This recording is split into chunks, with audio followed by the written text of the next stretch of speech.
Tive que parar a gravação por causa de uma mensagem inoportuna da Claro. A Claro está mandando mensagem para mim.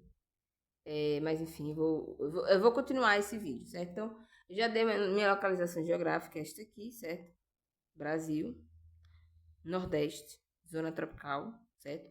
Zona do meio-dia, entre a linha do Equador e o Trópico de Capricórnio.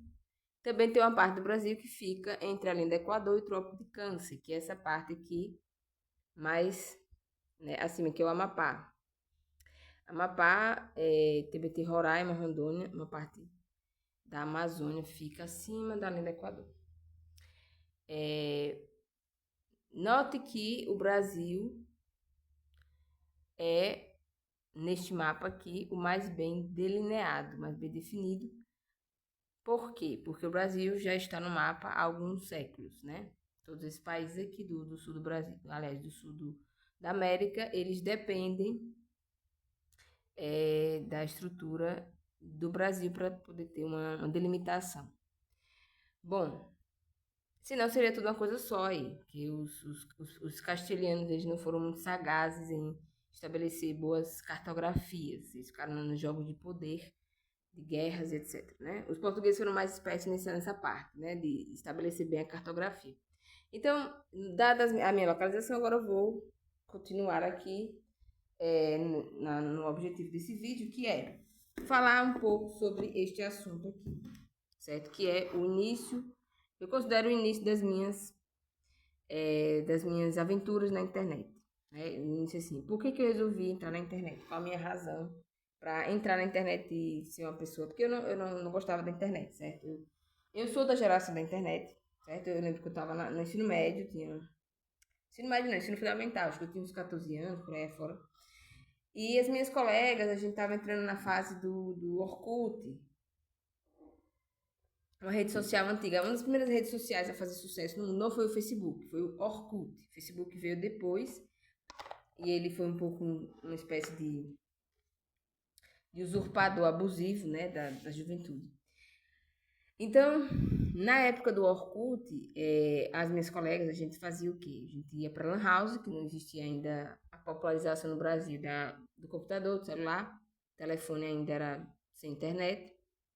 Então a gente ia para as Lan House, que eram como se fossem lugares onde jogavam videogame, as crianças jogavam videogame, e aí tinha alguns videogames que eles colocavam computadores com acesso à internet, que a época ainda era um pouco lenta, mas eu morava no interior do Sergipe, então já chegava lá, na época lá dos anos 2000, início dos anos 2000, já estava chegando a internet lá.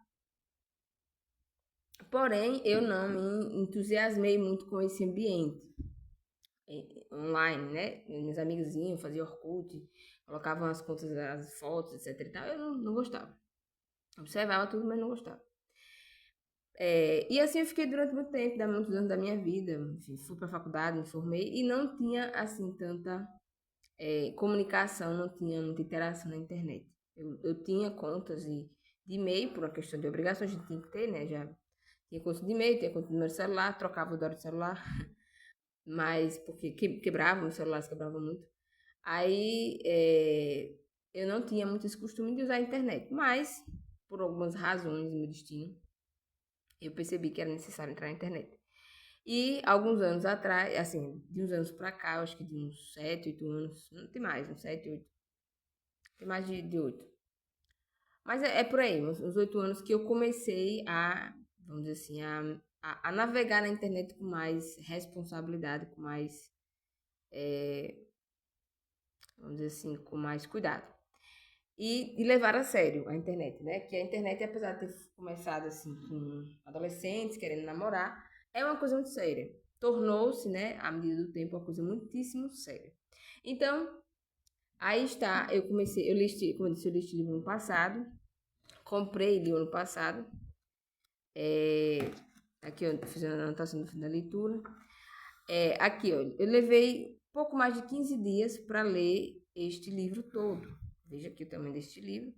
E é um livro significativamente complexo. É um livro de história, um resumo, né? Um resumo bastante condensado da história recente Portugal. Das origens de Portugal até 1940. Veja quanta história tem aqui. Claro, resumida, mas eu achei um resumo excelente, com uma qualidade literária excelente também, muito bem escrito. E muito bem editado também. A editora fez uma edição muito boa. Bom, então, foi por causa da língua portuguesa, certo? Especificamente, que eu comecei a entrar melhor na internet, que eu comecei a levar a sério a internet. Note, o que que eu quero destacar aqui desse livro? Vou destacar aqui apenas a parte, deixa eu ver, a parte que me cabe aqui, né? Que eu achei mais importante. Aqui tem a consolidação do governo, do Reino de Portugal, como Portugal foi sendo formado, como nação, como reino. Aí aqui tem os principais reis que foram estabelecendo o Reino de Portugal, organizando, estabelecendo as bases, o valor das leis e da religião para Portugal e a descoberta, né, e o empreendimento português mais, assim, vamos dizer assim, mais ousado, que foi a descoberta do Brasil. Aí aqui nessa parte, essa é a parte que me cabe, a parte mais importante desse livro, que eu quero ler com vocês um pouquinho, é O Rei do Brasil, Dom João VI. Dom João VI era rei de Portugal, na época em que o Brasil tornou-se parte do Reino de Portugal. E ele esteve no Brasil, Dom João, ele governou no Brasil, lá no Rio de Janeiro, nesse período aqui, 1807 e 1815. E ele foi o pai de Dom Pedro I, que foi o primeiro imperador do Brasil. Então, essa parte aqui é a parte que mais importa para mim, que eu vou ler aqui para você entender, qual é a minha perspectiva histórica na internet. Porque eu tenho uma perspectiva histórica clara e definida. Não dá para navegar na internet se você não tem uma perspectiva histórica muito clara e definida. Eu não sou dialética, hegeliana, nem nada disso. Não sou marxista, não sou nada disso. Não sou liberal, etc e tal. Não, eu sou portuguesa, descendente de portugueses, misturada com indígenas e africanos. Eu sou isso. Essa é a minha perspectiva histórica, né? Aquilo que os historiadores rejeitam, os historiadores modernos rejeitam, é isso que eu sou.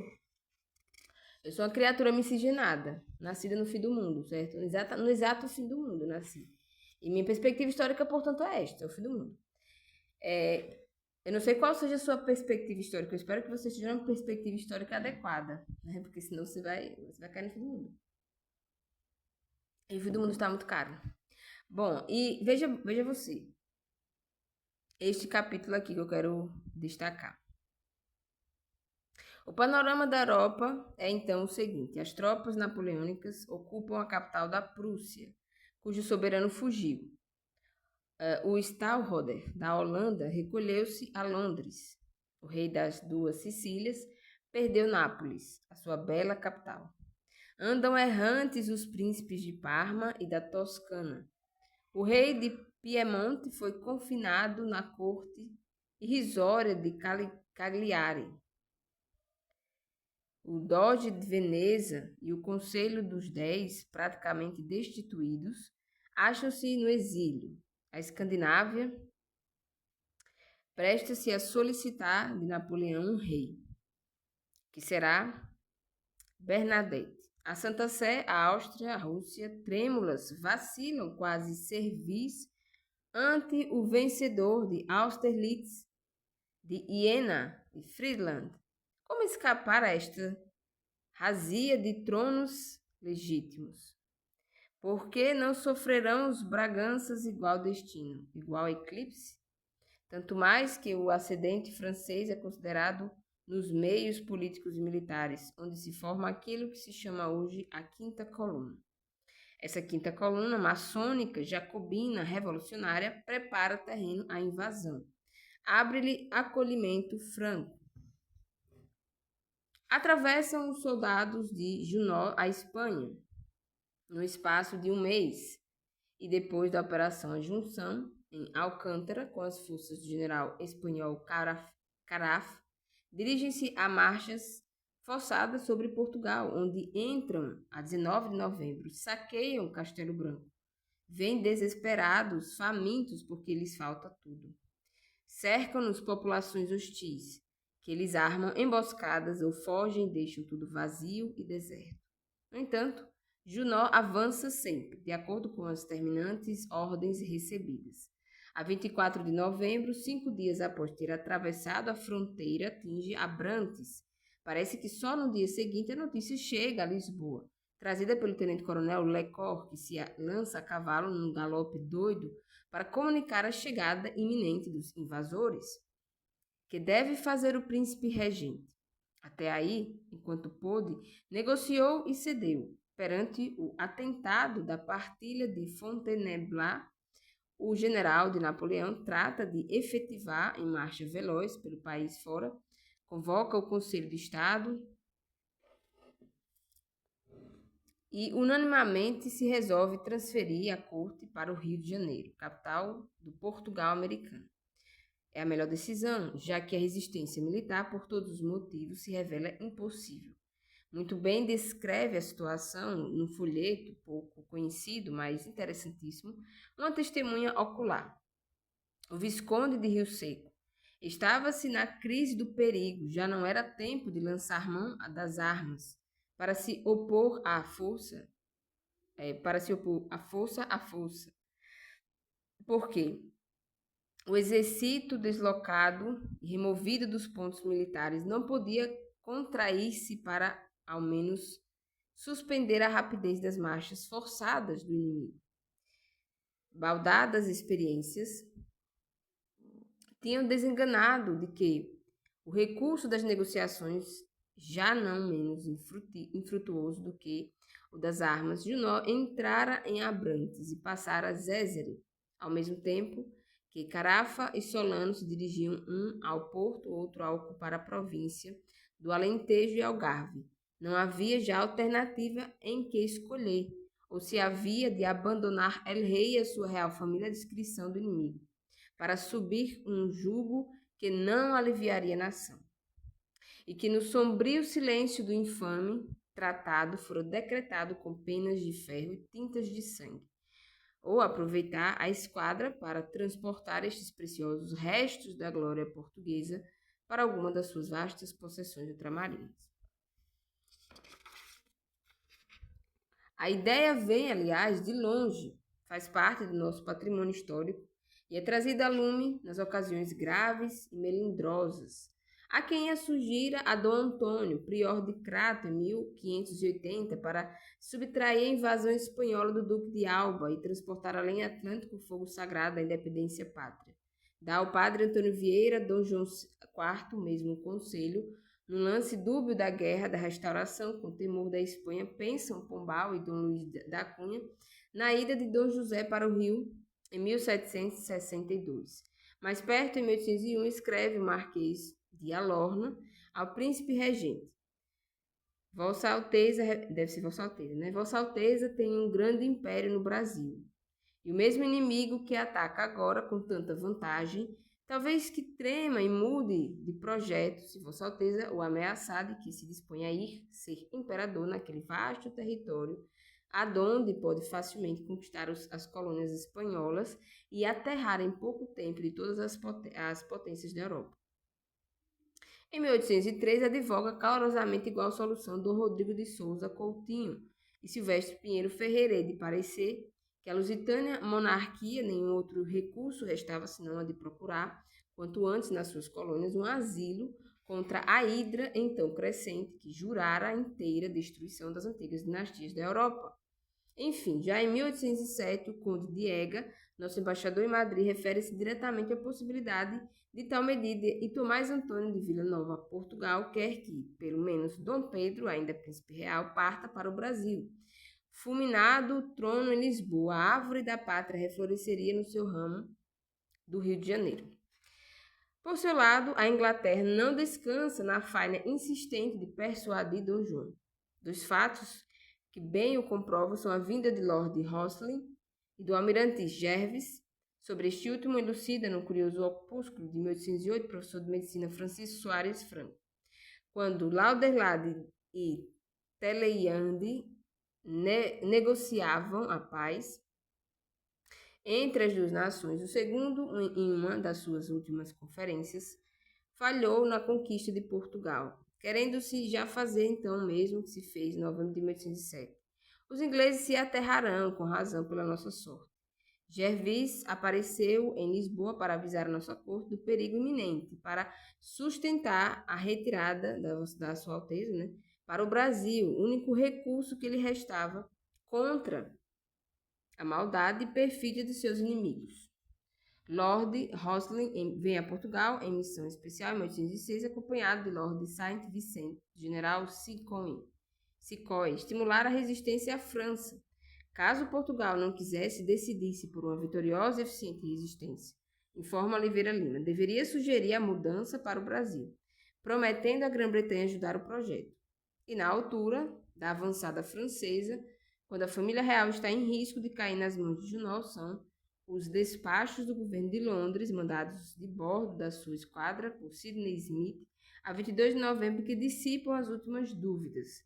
Vem à terra Stansford e, recebido por Dom João, põe-lhe o dilema: ou a nossa armada é entregue à Inglaterra, ou utilizada para comboiar a corte até o Rio de Janeiro. No dia 26, firma o príncipe regente um decreto em que torna pública a sua decisão, depois de aconselhar o povo a não se obstinar numa defesa improfícua, nomeia uma junta de governadores de que fazem parte o Marquês de Abrantes, o tenente-general Francisco da Cunha de Menezes, o principal Castro, Pedro de Melo Brenha e o tenente-general Dom Francisco de Noronha e vários outros. Os preparativos efetuam-se a 26 e 27, em que a bordo segue a família real.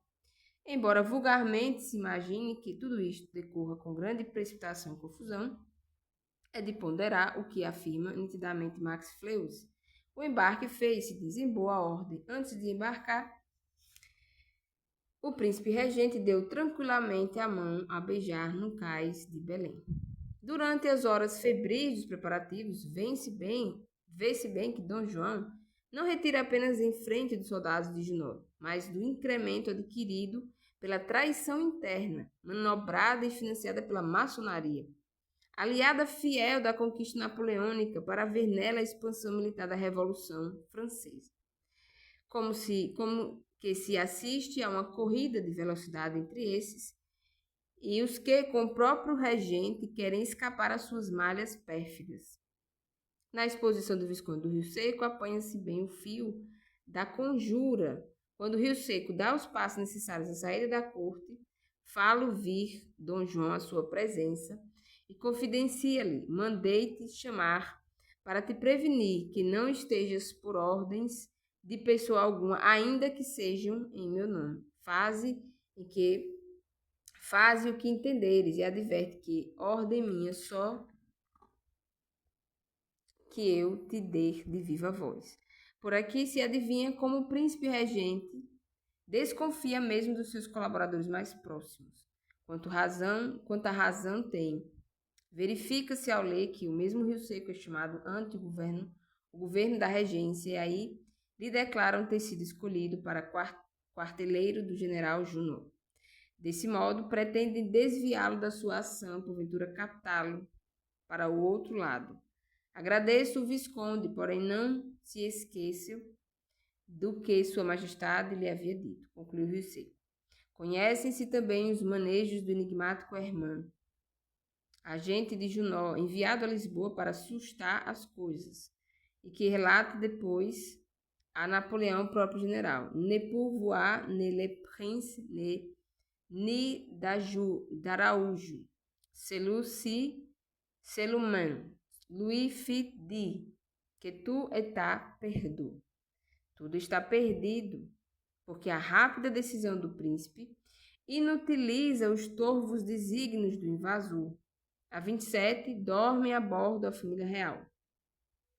No dia seguinte, lança Dom João uma proclamação ao reino. A 29, os navios saem à barra enquanto os franceses entram em Lisboa e veem com fúria desaparecer no horizonte a esquadra que lhes arrebata a desejada presa. O povo de Lisboa amargura-se ao sentir-se privado da corte e na iminência da ocupação pelo invasor, mas o seu instinto profundo mostra-lhe a evidente urgência da partida. Bem se depreende isto da comovida página escrita por um contemporâneo, em que se dá conta do estado de espírito dos habitantes da capital. O que se passou em Lisboa desde o dia 24 de novembro até 29, em que a Sua Alteza mandou levantar ferro e saio barra fora. Conta o autor anônimo da relação breve e verdadeira da entrada do exército francês. Apenas se pôde referir, pareceu desfazer-se esta grande cidade. Não é mais dolorosa a uma pobre família a repentina morte de um amado pai. O povo correu em chusma todas as montanhas, de onde se avista a barra deste porto. E eu fui testemunha de o ver, banhado em lágrimas de alegria por ver, contando já em nada sua própria desgraça. Os seus augustíssimos soberanos livres da traição e perfídia e pérfida leivosia dos nossos inimigos. Tanto que as naus em que iam os senhores passaram a barra, o povo voltava um para o outro e repetia com alegria que lhe nascia no fundo do coração: já estão salvos, já não tem perigo. Admirável quadro da superior intuição popular, a qual aparece na sua verdadeira luz o alcance do drama que se joga nesses dias. Quis intitular Fuga, a inteligente e feliz manobra política exalçada por Oliveira Lima. Hoje o assunto está esclarecido e as homenagens afluem, condensa expressivamente Pedro Calmon. O golpe foi magistral. Nenhum dos parceiros que jogaram com Napoleão os destinos do mundo vibrara tão inesperada cartada. Pela segunda vez, depois de trafalgar o oceano, venceu o imperador. Há muito, Bonaparte teme esse desfecho e se esforça porque Dom João não execute o fatal projeto da viagem para a América. Do malogro dos seus esforços resultarão para ele incalculáveis desastres.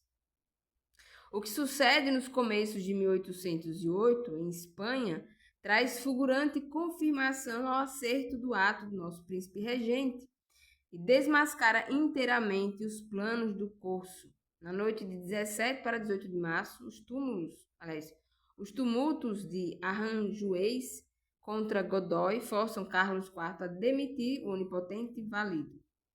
Logo no dia seguinte, a 19, o próprio rei tem de abdicar no filho, Fernando VII. Houve, porém, os conselhos maquiavélicos de Murat, enviado por Napoleão, e pede a proteção deste, sob o pretexto de estar coagido.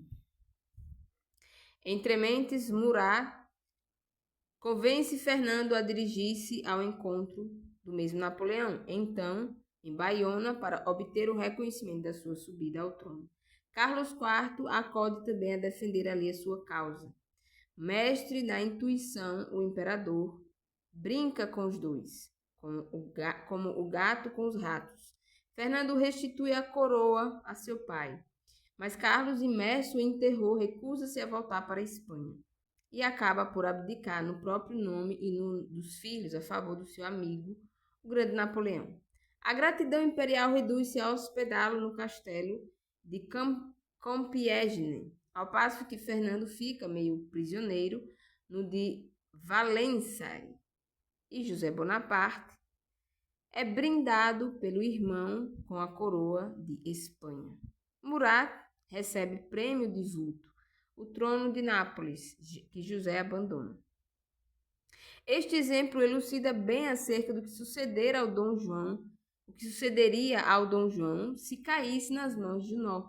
Queria a França reunir em Baiona os 3 reis peninsulares e atirados juntos para o desterro.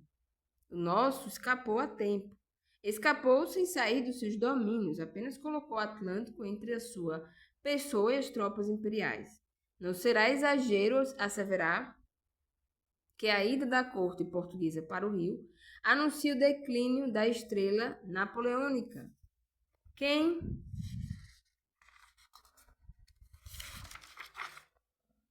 duvidar, leia este período ofuscante do próprio Bonaparte. Aliás, este período ofuscante do próprio Bonaparte, o memorial escrito em Santa Helena. Elle a pour de lors continué la guerre, la débauche de l'Amérique méridionale, Lyon est ouvert.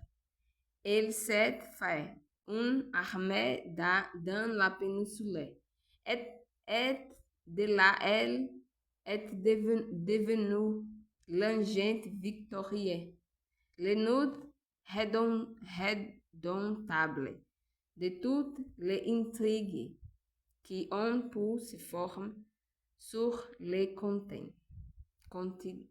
Aliás, c'est ce qui m'a perdu.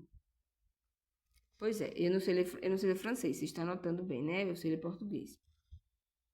Mas está aí a carta, né? A deplorável carta do Bonaparte, que perdeu, né, a famigerada guerra dele por causa que, afinal de contas, né, o rei de Portugal não era besta, né? É importante sublinhar ainda, para avaliar melhor o alcance do golpe vibrado por Dom João, que se concorre decisivamente para o triunfo britânico, nem por isso deixa de nos garantir o Brasil, graças à sua presença no Rio contra todas as cobiças. É conhecido o projeto francês de ocupação do Brasil após a sujeição do território português na Europa. Sabe-se que chegam a ser dadas aos generais Clermont, Delaborde e Loison patentes de governadores no Rio de Janeiro, Bahia e Maranhão. São as tradições de Villegnon e dos outros corsários gauleses de que Napoleão se faz continuador arrojado. A Grã-Bretanha não tenciona pressionar o de braços cruzados, presenciar de braços cruzados, o alargamento do domínio napoleônico na América do Sul. Caso Junot conseguisse aprisionar a régia família em Portugal, ficasse assim decapitada, as esquadras inglesas tomariam o Brasil sob sua proteção, com o pretexto de não consentirem a empresa dos lugares tenentes do imperador. Por isso, Desprade a fiança com justos motivos. Si le passage du roi n'avait eu lieu, le Portugais perdait le Brasil de deux manières. Mas conclui o autor da relação breve e com ele todas as pessoas de bom entendimento. Todas essas torres aéreas se frustraram pela heróica e feliz resolução do nosso augustíssimo príncipe regente. De fato, Dom João salva, nessa jornada tão caluniada, de novembro de 1807, a integridade da soberania nacional e do próprio Portugal americano. No caso, o Brasil, né? E aqui tem algumas coisas que eu destaquei. Aqui, quando Dom João veio para o Brasil, aconteceu que em 1808, né, ele ficou lá. E o que aconteceu depois? Napoleão perdeu a guerra, né? A famosa guerra de Napoleão foi perdida.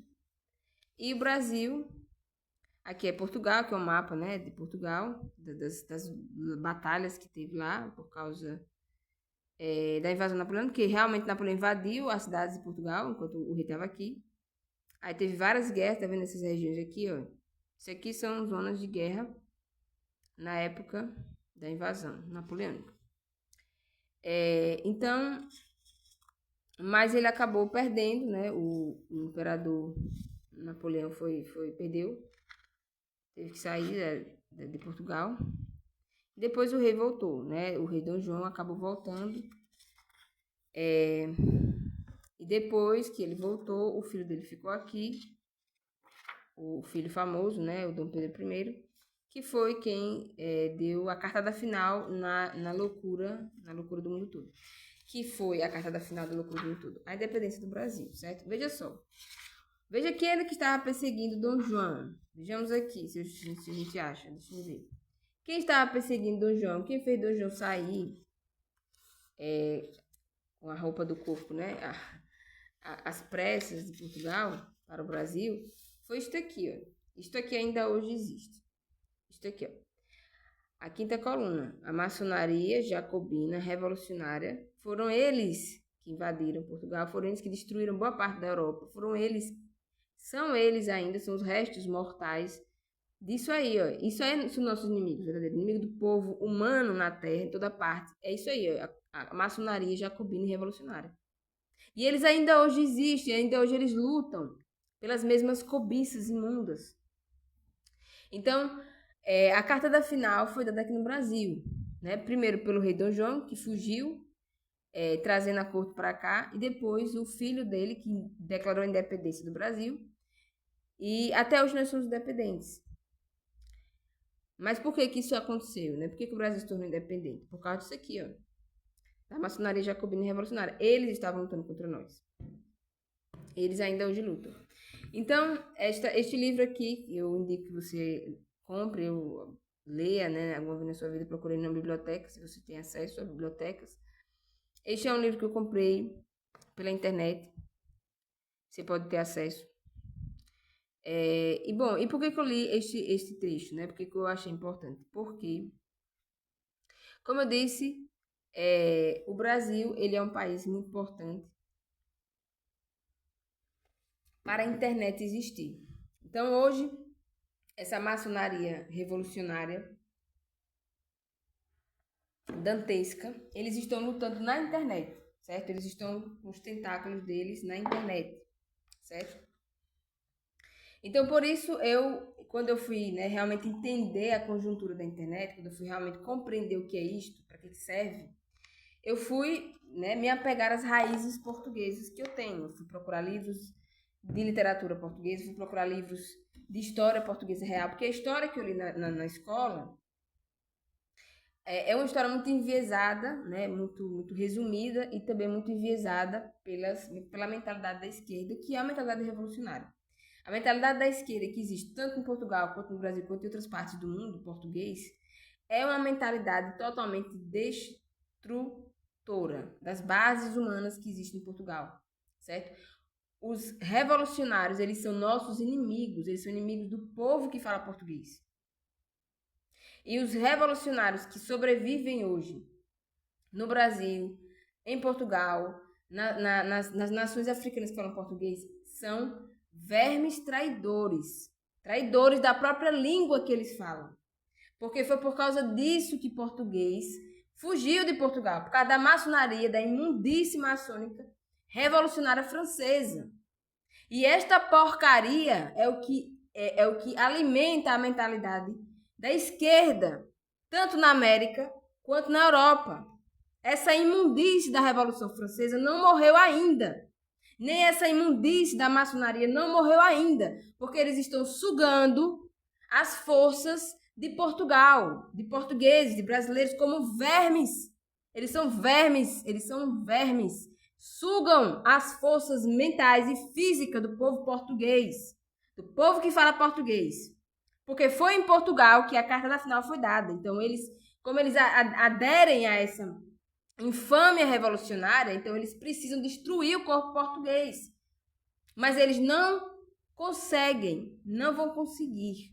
A internet não vai ser dominada por esta maçonaria imunda, certo? Não vai ser destruída. Então, eu vou usar o meu canal para isto, certo?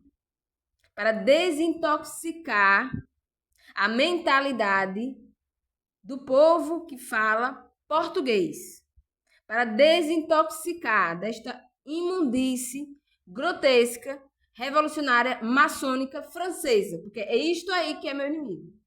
Desde a época do Dom João até hoje, é isto aí que é o inimigo da humanidade. Você quer saber quem é o inimigo da humanidade? Maçom revolucionário francês.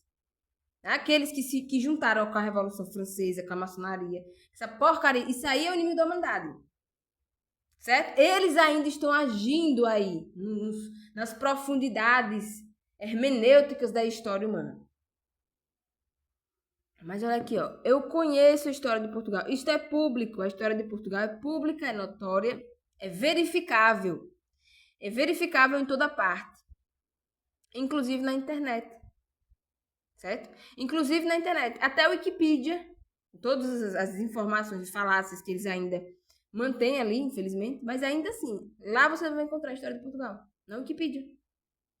Na inteligência artificial, em qualquer parte do mundo informático que você for procurar alguma informação, você vai conhecer a história de Portugal. E essa história não morre, meu amigo, minha amiga. Quem está lutando contra a população, a conduta e a cultura portuguesa não vence. Eles são vermes. Eles são vermes, e atualmente eles são vermes intelectuais. Eles são verminosos intelectuais. Eles distorcem a história e a cultura portuguesa para ficarem introjetando alucinações e paranoias de dominação de poder pelo mundo afora. Mas eles estão destruídos, certo? Eles estão completamente destruídos. A paranoia deles agora está se voltando contra eles próprios. Não há como retroceder disso aí. Então é por isso que eu vou usar este canal, é nesse intuito, certo? Que eu vou usar este canal para desintoxicar a cultura, a mentalidade do povo que fala português, porque eu fui educada, fui criada no meio de falar português. E eu sei o valor da cultura de Portugal. Eu sei o valor da cultura de Portugal. Eu não troquei a cultura de Portugal por estas ninharias revolucionárias, por estas abominações maçônicas, por estas mendicâncias francesas, porque os franceses até hoje estão mendigando o poder. Né? Os franceses entregaram a realeza deles a uma infâmia, né? A decapitação, a matança, e depois espalharam isso pela Europa, e até hoje os franceses estão mendigando poder. Tá vendo aqueles franceses que estão lá na tal República Francesa? Eles não têm poder nenhum. Eles não têm poder nenhum. O poder deles é a destruição. Se tiver uma destruição, eles estão lá perto. Porque o poder deles foi destruído por eles próprios. Por eles próprios. Não tenho nada contra o francês, não. Eu não odeio o francês. Pelo contrário, eu gosto muito dos franceses. Mas entendam, franceses perderam poder em 1789. Aquela famigerada revolução infame destruiu a realeza mais forte da Europa e depois acabou como dominó destruindo uma boa parte. Só não destruiu Portugal. Portugal eles não destruíram, nem vão destruir jamais. Porque existe ser em Portugal. Nós somos alguma coisa. O nosso ser não morre. Então, a cultura portuguesa vai vencer este verme que se disfarça de maçom, de revolucionário francês, de acadêmico intelectual de esquerda. É o mesmo verme. A mesma verminose que eles têm. Então, nós vamos vencê-los aqui na internet, certo? Eu espero que você participe da vitória, não da derrota, né? Porque se você participar da derrota, ninguém vai lhe ver, né? Só no inferno de Fátima que você vai aparecer. Vou também trazer aqui a profecia de Fátima, né? A profecia mais importante de Portugal moderno.